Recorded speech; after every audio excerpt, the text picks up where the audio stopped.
Estimados amigos, nuevamente aquí en Plataforma Democrática, el programa en el cual analizamos a profundidad los asuntos y problemas más importantes del país. Como siempre nos acompaña Jessica Tapia, Juan Cheput, y en esta oportunidad lamentamos no tener presente a Domingo García, a Víctor Andrés García Belaunde, a Víctor Andrés Avitocho, porque por fuerza mayor no ha sido posible la conexión. El saludo de mi parte, Ángel Delgado, y recordarles a todos ustedes que este programa se ve a través del cable VHTV, Cable Más, y además de las redes de la Coordinadora Republicana. Bueno, ¿de qué hablar? Sino de la próxima cita electoral que el país va a tener con las urnas este domingo 11 de abril. O sea, estamos ya prácticamente días, horas de que se produzca este evento que sin duda es importante porque los peruanos vamos a tener la oportunidad no solo de elegir autoridades en un ritual que se produce cada cierto tiempo, sino en esta oportunidad vamos a poder establecer o no, eso vamos a ver de acuerdo al resultado de las urnas, establecer un giro y un nuevo rumbo para el país.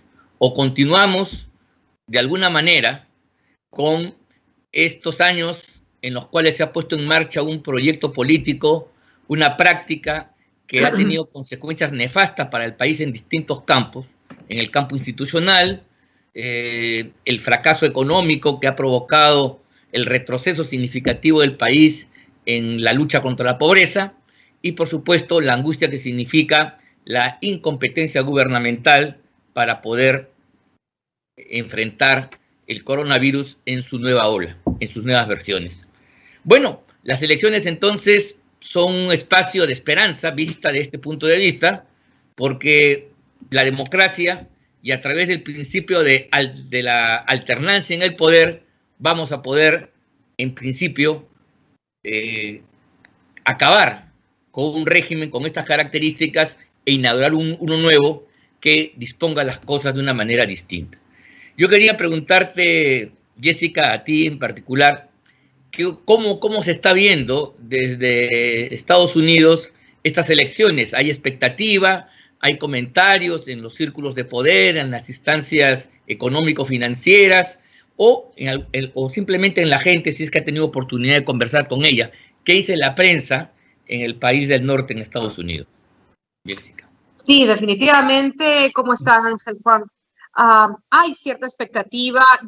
Eso se puede ver de varios planos, ¿no? Del plano de otros peruanos que radican aquí en los Estados Unidos. Yo tengo amistades peruanas con las cuales trabajé en Univisión hace tan solo un par de años.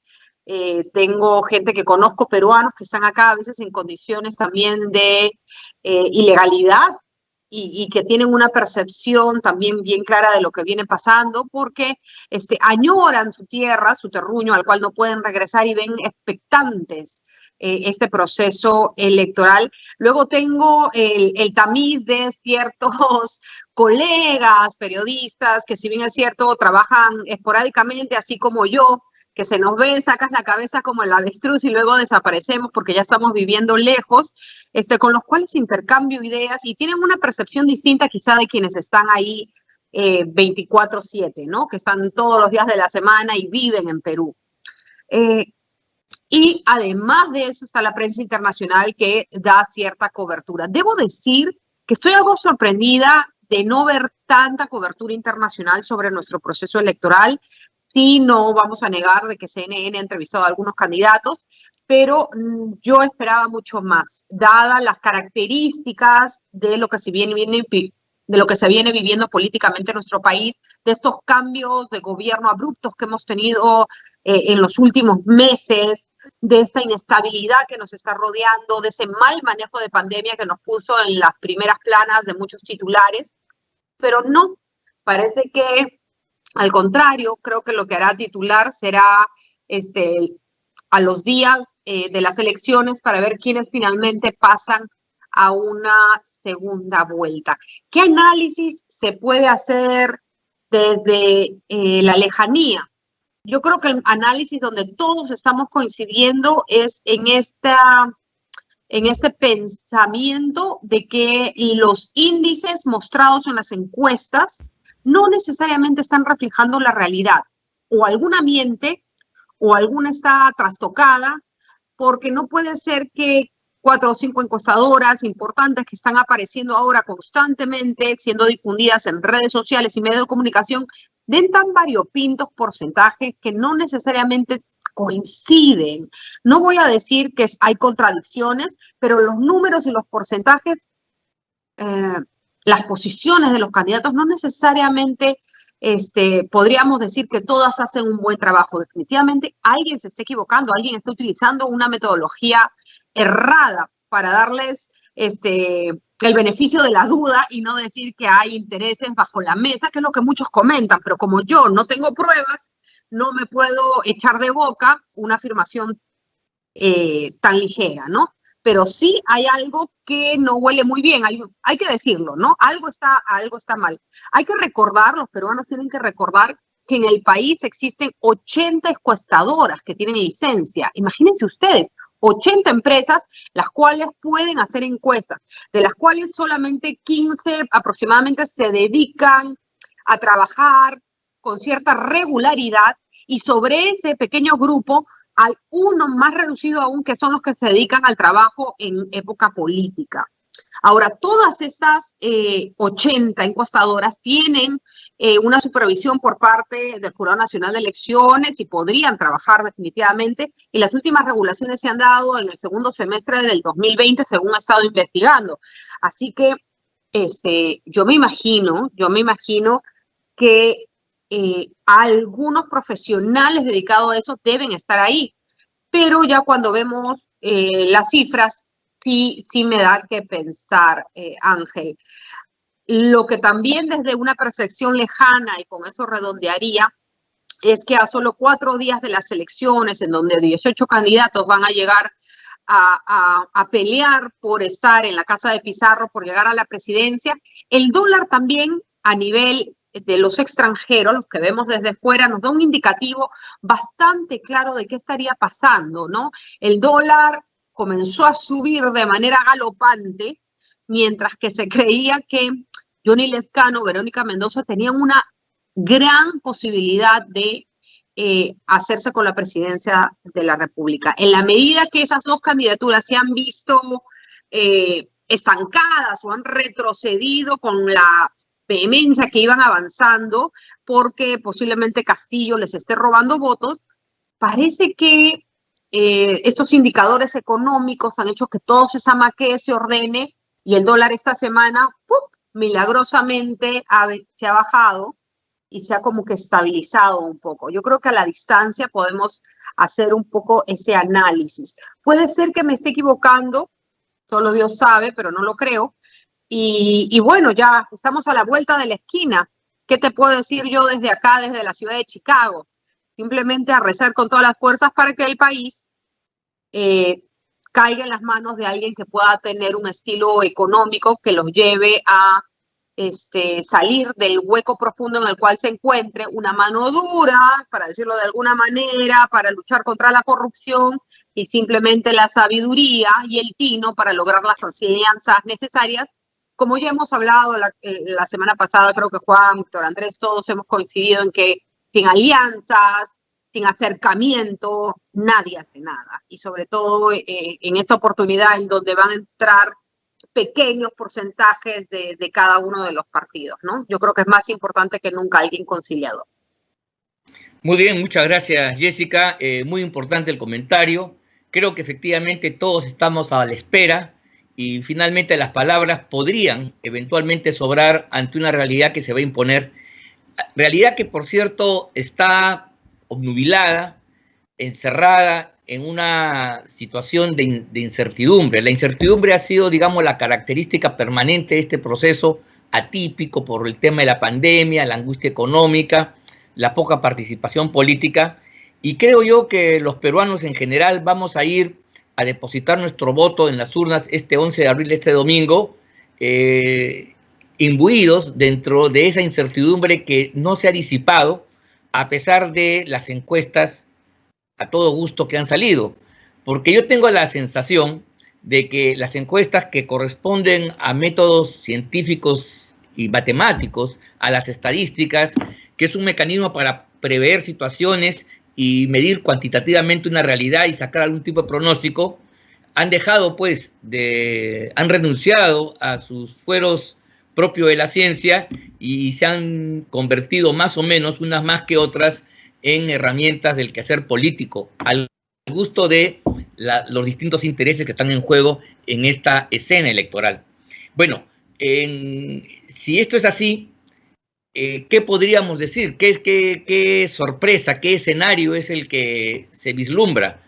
Por cierto, la poca atención internacional que tú estás señalando podría significar también eso, que en la medida que las incógnitas no se han despejado y el panorama sigue siendo oscuro, realmente cualquier cosa puede salir, porque hay encuestas que efectivamente sesgan los votos hacia candidatos que vendrían a defender el sistema democrático, la economía de mercado y ciertos valores republicanos, frente a otros que están en una posición contraria, pero la verdad es que las distancias son tan pequeñas, y eso ha quedado claro en todas las encuestas, que cualquier cosa podría pasar este domingo. Entonces, ¿cómo tú vislumbras, Juan, este escenario? Marcado en incertidumbre, casi nos obliga a ser un poco magos, tener una visión sahorí que vaya más allá de los elementos de juicio que contemos. Y entonces, ¿te atreves tú a dar algún tipo de pronóstico o algunas tendencias más o menos generales en este ambiente lleno de dudas, vacilaciones y mucha incertidumbre, como hemos dicho? Juan va a ser nuestro Jaime. A ver. Bueno, un saludo afectuoso a Jessica y a ti también, Ángel. Mira, lo que se podría hacer son unas cuantas pinceladas, ¿no? Como se sabe, soy ingeniero y muy aficionado a la matemática, y me doy cuenta con bastante pena que lamentablemente el rigor no va de la mano del trabajo estadístico que hacen algunas encuestadoras. No puede ser, como muy bien recordaba Jessica y tú mismo, que haya tanta diferencia entre una y otra. Uno puede esbozar tendencias que tendrían que ser similares. Uno podría determinar, por ejemplo, que hay algunos candidatos que vienen cayendo y otros subiendo, y eso debería manifestarse en todos los sondeos, pero vemos que en algunos suben, en otros bajan, en otros se consolidan. Entonces, cuando uno ve ese tipo de comportamiento errático que no te permite esbozar un modelo matemático, uno se da cuenta de que ahí hay algo de manipulación. Y lo más triste es que se justifica en boca de los propios encuestadores en el margen de error. Dicen, podríamos estar 2,8 encima, 2,8 abajo. Es decir, si tú a un candidato le bajas 2,8 y a otro candidato le subes 2,8, ya tendrías 5,6 de diferencia. Claro. Es una barbaridad. Y es por eso que yo me atrevo a decir de que va a haber grandes sorpresas este fin de semana. Yo creo que es indiscutible que hay un voto oculto, tanto con Keiko Fujimori como con Rafael López Aliaga, gente que no lo quiere manifestar abiertamente, y eso no se ve en las encuestas. Hay un crecimiento en la calle y se escucha de diversas personas alrededor de la figura de Keiko Fujimori. Hay un desencanto de candidaturas como la del Lescano, en el sentido de que no ha podido acompañar de argumentos adecuados su posición en las encuestas. No se le ve la talla de un hombre de Estado, y eso está pesando. Aparte que las principales figuras de su partido le han dado la espalda. Y por otro lado, personajes menores como Julio Guzmán o Forsyth, que simplemente están en la dimensión política que siempre debieron manifestar, ¿no? La insignificancia. Yo creo que son la gran anécdota de este evento electoral, y creo que a partir del 11 de abril volverán a donde siempre estuvieron, ¿no? En la nada política. Ahora, yo creo que una de las cosas que va a pesar este fin de semana es la fuerza de los logos. Logos como el de Acción Popular, el de Fuerza Popular y el de Alianza por el Progreso. La gente vota sobre la base mnemotécnica de lo que recuerda. Y en ese sentido, las posibilidades de que Logos se haya posicionado en los casos de Rafael López Aliaga, de Hernando de Soto o del mismo Forsyth son bien escasas. Son logos nuevos que no están en el imaginario popular, y en el momento de la votación eso va a tener un peso específico. Por lo tanto, si algo se puede inferir para este fin de semana, pues es simplemente que puede haber batacazos y personas que están en cuarto o quinto lugar pueden terminar en los primeros lugares, y la segunda vuelta, como nunca en la historia del Perú político de este siglo, nunca ha sido tan incierta. A esas alturas, en otros momentos, ya sabíamos quiénes eran los dos que pasaban a la segunda vuelta. Hoy en día hay un sextuple empate, ¿no? O sea, es una situación realmente incierta y tiene que ver con el mamarracho político que se ha gestado con la mal llamada reforma, pues. Estamos viendo ya las consecuencias de una reforma política impulsada por intereses de Martín Vizcarra, en la cual no importó la institucionalidad, sino simplemente debilitar aún más a los partidos políticos. Estamos viendo que todo lo que planteaban como parte de un ejercicio renovador se ha consolidado. Por ejemplo, decían, nunca más los vientres de alquiler, y sin embargo vemos a Hernando de Soto en un vientre de alquiler, a Forsyth en un vientre de alquiler. Todos están en partidos a los cuales no pertenecen ni han sido militantes. Y por otro lado, aspectos como el de la paridad de género, que ha hecho que los partidos, tal y como se dijo en el debate, utilicen a hombres y mujeres como relleno. Es realmente insólito que por buscar la paridad y la alternancia, tú tengas figuras absolutamente desconocidas en todas las listas parlamentarias y hasta en las listas presidenciales. O sea, eso demuestra que la ley no puede hacerse de espaldas a la realidad. El planteamiento que hizo la mayoría parlamentaria en el anterior Congreso tenía que ver con un esquema secuencial que involucraba el aspecto cultural, pero sin embargo, estos mal llamados progresistas han impuesto una paridad y una alternancia que ha hecho un tremendo daño en todas las listas parlamentarias. El resultado va a ser un Congreso fragmentado, novato, y un presidente de la República sin una mayoría sostenible que lo va a obligar a hacer una serie de alianzas que podrían marcar el rumbo de su gobierno. Bien, muy interesante la reflexión, Juan. Mira, yo quiero retomar lo que tú has dicho. El daño de esta política preconcebida que responde a una visión ideológica y que no tiene nada que hacer con los principios democráticos liberales, republicanos, donde el mérito en última instancia es el criterio para las opciones de reconocimiento de poder para las posiciones en los aparatos públicos, la meritocracia. Aquí la meritocracia es simplemente desaparecida y se adopta una fórmula totalmente antojadiza que tiene consecuencias graves. Mira, en las listas parlamentarias creo que el impacto va a ser terrible, pero más grave va a ser aún en las fórmulas presidenciales. Mira tú, vamos a ver algunos. Mira, la verdad casi no se conoce a los vicepresidentes, casi no han hablado en esta campaña electoral. Y el vicepresidente, mira tú, puede tener una importancia fundamental. Lo hemos visto recientemente en la última elección con Kuczynski. Entonces, ahí hay una grave irresponsabilidad y una consecuencia terrible.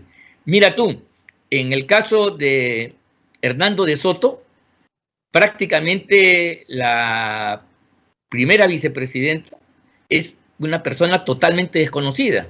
Sabemos que viene de Tacna, ha tenido alguna participación gremial, empresarial, pero punto. Ni siquiera hemos conocido su voz.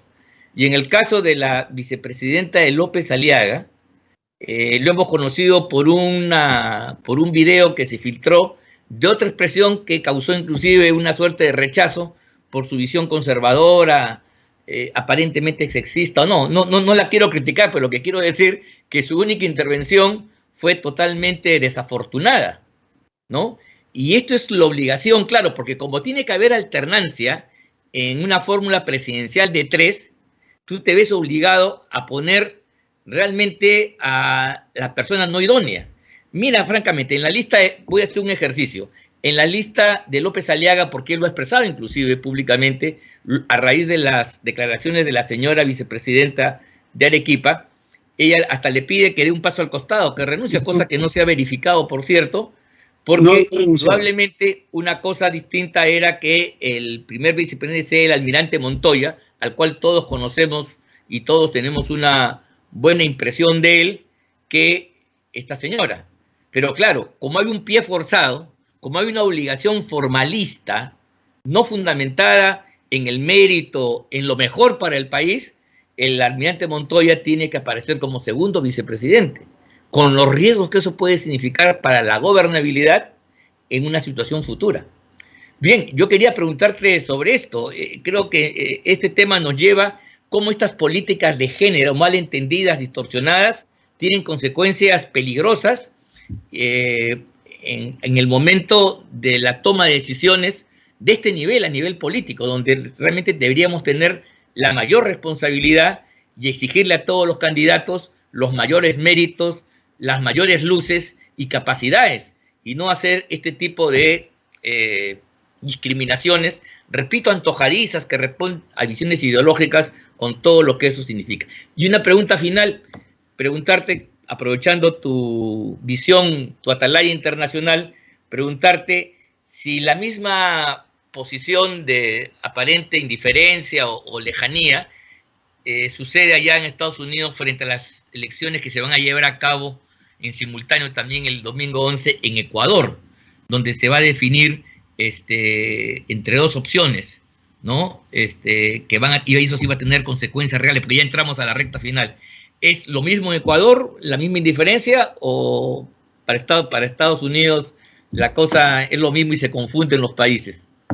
Jessica.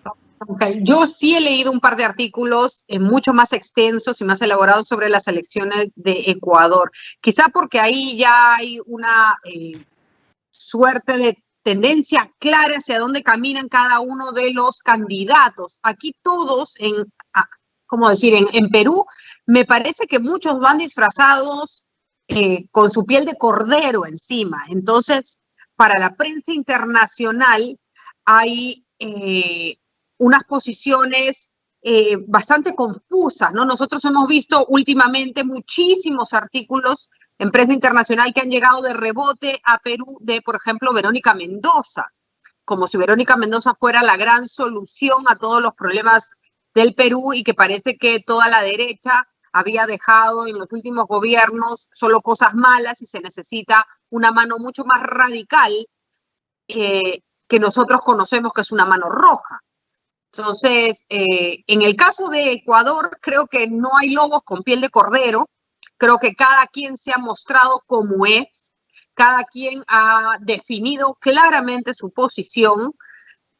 Tú sabes si ha sido ministro del expresidente o tú sabes si está en una política más socialista. Entonces, yo creo que por eso hay un mayor interés, porque las cosas se ven con mayor claridad. Aquí, en Perú, todavía, como ha dicho Juan, las cosas son muy confusas. Habría realmente que caer en el absurdo si alguno de los candidatos el 11 de abril viene con poses triunfalistas. Quien hable de yo ya gané, o se ha confirmado nuestro triunfo, o gracias por la confianza, yo soy presidente, creo que está realmente fuera de foco y necesita ir directo al Arco Herrera, porque no hay nada, absolutamente nada definido. Ahora, sobre el tema de género, Ángel, que tú mencionabas, con mucho acierto, yo creo que ya mis compañeros lo habían esbozado en una crítica inteligente hace algunas semanas. La cuestión de género no se gana así al porrazo. La cuestión de género no debería ser una imposición. Las mujeres, en este caso, porque se supone, yo debería estar defendiendo eso, ¿no? Porque soy mujer y que me hagan mi espacio. Claro, seguro por eso me han invitado. Entre Vitocho, Juan y Ángel necesitaba... No. Pueden haber invitado a otro caballero también si les daba la gana, señores. Yo no soy una feminista que deba creer que las cosas se imponen con fuerza, ¿no? Yo creo que cada persona debe ganarse su lugar con meritocracia. Y como Ángel lo ha mencionado, a la primera vicepresidenta Hernando de Soto no le hemos escuchado nada, ni un suspiro, ni siquiera una frase que pueda ser criticable. No hay nada de ella. Jaime Salomón va como segundo vicepresidente, lo mismo que en el caso de Montoya. Gente preparada, inteligente, pero ahí hay unos fantasmas que vienen en falda, que no se sabe bien cuál sería el papel en un país en donde ya quedó demostrada la importancia de los vicepresidentes. Y la cuestión de género puede dar que hablar para bien o para mal. Recordemos, por ejemplo, ahorita, ¿quién está en la presidencia del, ¿cómo se llama? El tribunal ético del Jurado Nacional de Elecciones, no sé qué, la doctora Reboredo. Claro, el tribunal ético. Reboredo, que ha salido casi a decir que no voten por un candidato. ¿Qué de ético tiene eso? O sea, las cosas, hacerlas bien, no depende de lo que tengas entre las piernas. Para decirlo así claro y contundente. No hay que temblarnos la mano. Las cosas buenas no se hacen porque eres hombre o porque eres mujer. Las cosas bien se hacen porque estás preparado, porque le echas ganas, porque quieres trabajar con decencia, con honradez. Entonces, las cuestiones esas de género, imposiciones, yo realmente no comulgo con ellas, pero para nada. Soy de lo peor, de lo peor, de lo peor.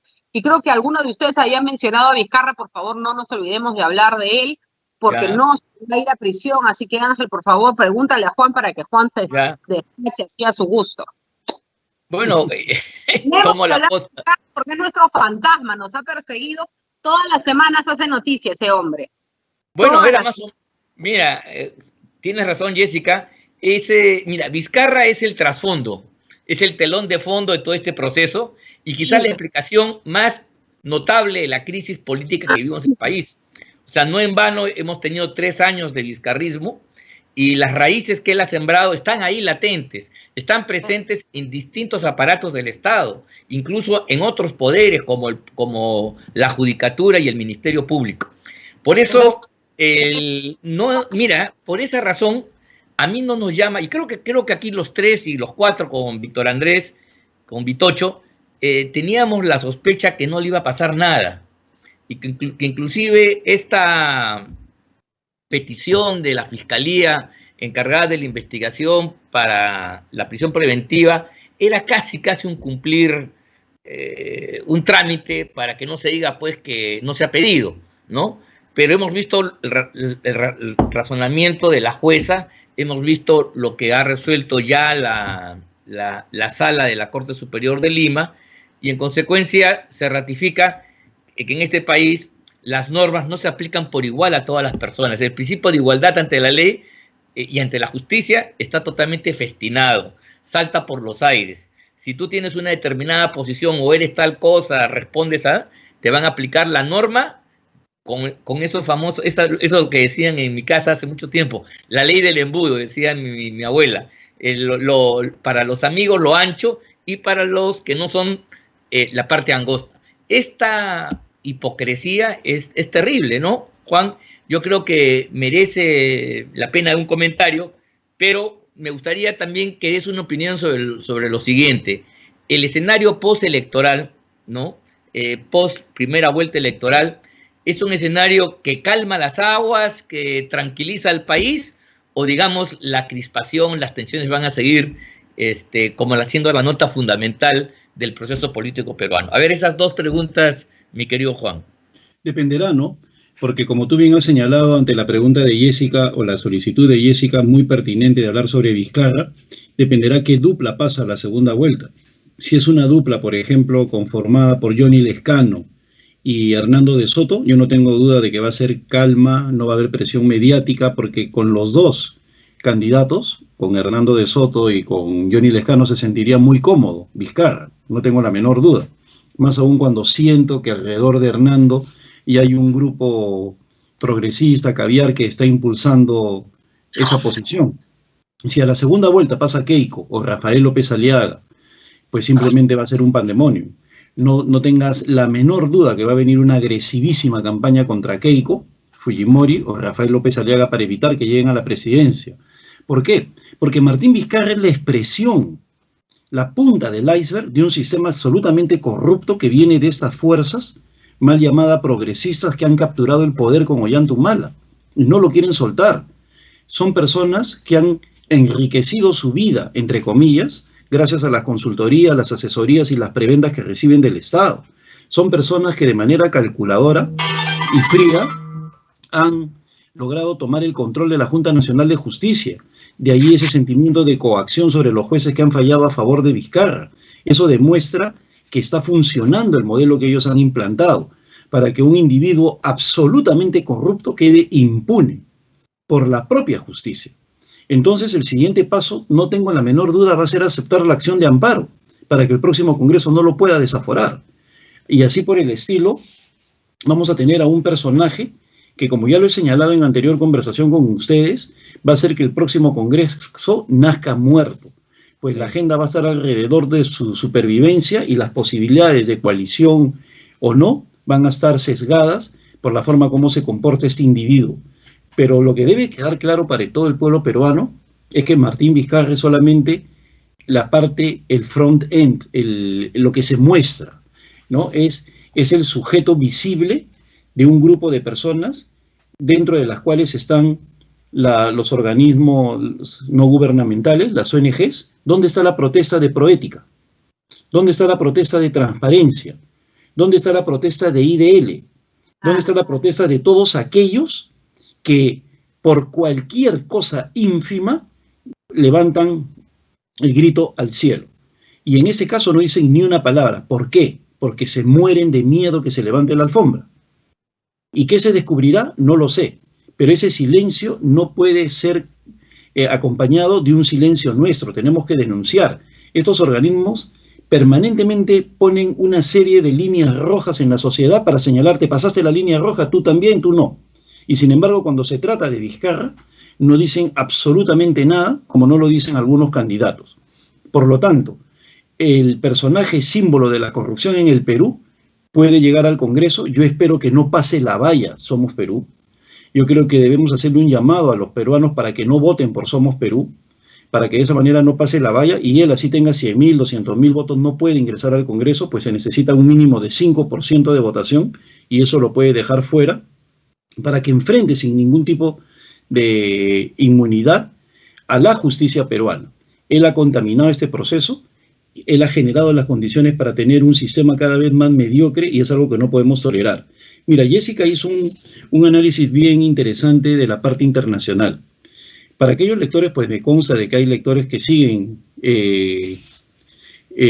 la política norteamericana, que nos ven. En el Perú no podría haber una Alejandra Ocasio-Ocampo, por ejemplo.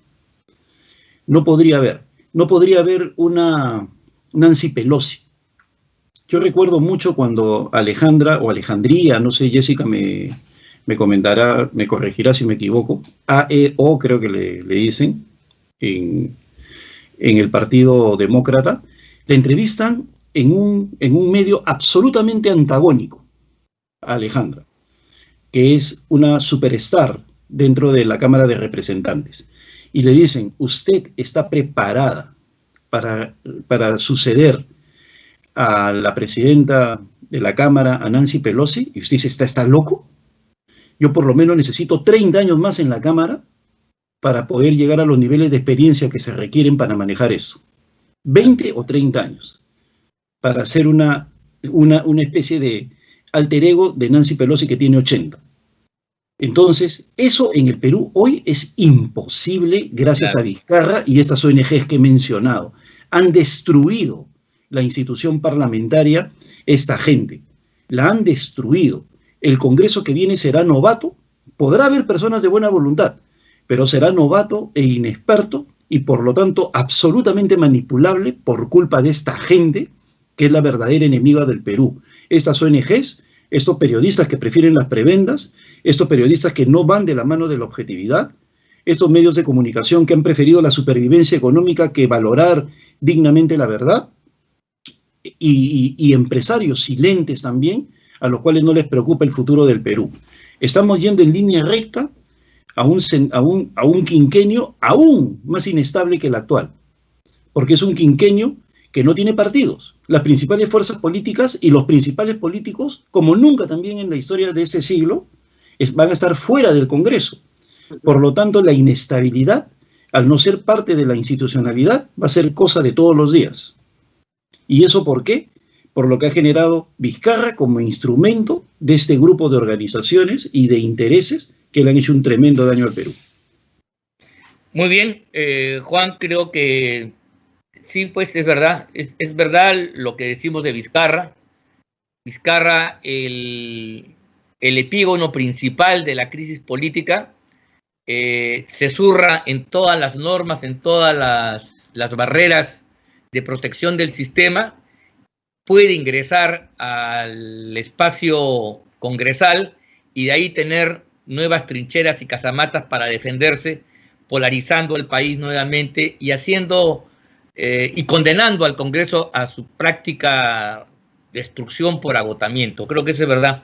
Y también es cierto lo que dices al final, de que al destruir la política democrática como se ha hecho en los últimos años, de modo sistemático, sin una política, sin formas, sin normas, sin criterios y principios políticos para administrar la cosa pública, esta queda en manos de los aventureros, de los poderes fácticos, de la voracidad de quien tiene la audacia para, sorteando todos los obstáculos que la formalidad, la legalidad, el procedimiento constitucional establece, tomar poderes que no le corresponden y generar una situación abusiva, por más que se respeten las formas democráticas, los procedimientos electorales y demás cosas. Esa es la tragedia del Perú y creo, como tú, de que esto lamentablemente todavía está un poco lejos, no es cercana la fecha en la cual podamos cancelar esa etapa para inaugurar otra. Va a haber, más allá del proceso electoral, una batalla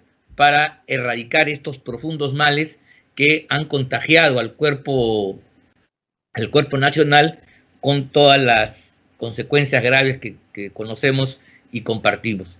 Bien, hemos llegado al final de este programa. Creo que son reflexiones ya a luz, al poco tiempo de ir a las urnas y expresar la voluntad para ver cuál va a ser el destino del país finalmente. Nos vamos a ver este viernes, o sea, ya a escaso 48 horas del proceso electoral en sí del domingo. Ahí diremos nuestro último mensaje para dirigirnos a los electores en relación a no cómo votar, por qué candidatos, sino fundamentalmente quizás destacar los valores y principios e instituciones que tenemos que prevalecer, sobre todo en este año en que estamos celebrando el advenimiento de los 200 años del advenimiento de la independencia y posteriormente de la Constitución del Perú como república, ¿no? Creo que eso es lo que vamos a poder conversar este viernes que viene. Y bueno, agradeciéndole a todos y cada uno de ustedes, Jessica, Juan, ya estaremos el viernes con Vitocho, con Víctor Andrés García Belaunde, y simplemente despedirme de todos ustedes, amigos que nos siguen en todas estas oportunidades, esperando que contar con su presencia. Nos despedimos expresándoles nuestro reconocimiento y, por cierto, la voluntad de seguir adelante a pesar de las circunstancias no sean las mejores. Muchas gracias a todos, muchas gracias Jessica, muchas gracias Juan, y un saludo a todos amigos que nos están siguiendo y nos están viendo a través de estas redes y la televisión del cable. Muchas gracias. Gracias. Chao. Gracias a todos ustedes.